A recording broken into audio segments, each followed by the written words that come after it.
Hi.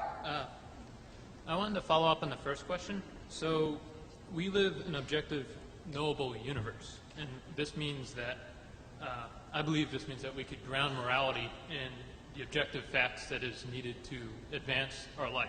So for example, eating and maintaining a healthy lifestyle is good because it advances your life. Drinking poison is bad because it hurts your life.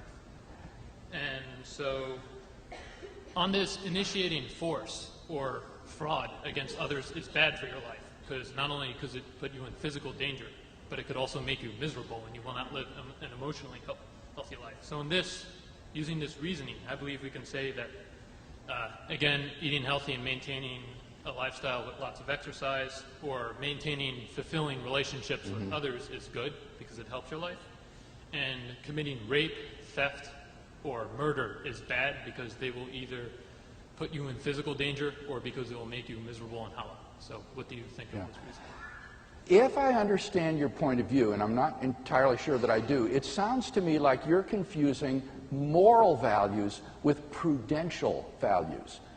Prudential values are conditional values. For example, if you want to live a prosperous, happy life, then you ought to do X, Y, Z. Now, that's not moral value. That's merely prudential.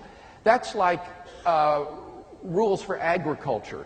If you want to grow a healthy corn crop with an abundant harvest, then you should cultivate with this fertilizer and rotate your crops and things of this sort. But no one's under any obligation to grow corn or to have a healthy harvest. If you don't want to do that, then you're under no obligation to do those things. You see, those are purely prudential and conditional sorts of things. So I can agree with you. Probably if you want to live a happy life, you would be well advised not to live a selfish, sort of grasping life. It would probably be better if you helped other people and things of that sort. But that doesn't negate anything that I said here this evening.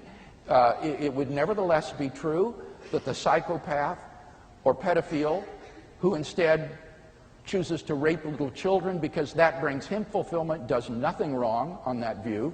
On the contrary, given his goals and desires, it would be prudential for him to torture little children and to achieve the greatest orgasmic experience that he can, and so forth. That would all be prudentially valuable for the pedophile or the psychopath.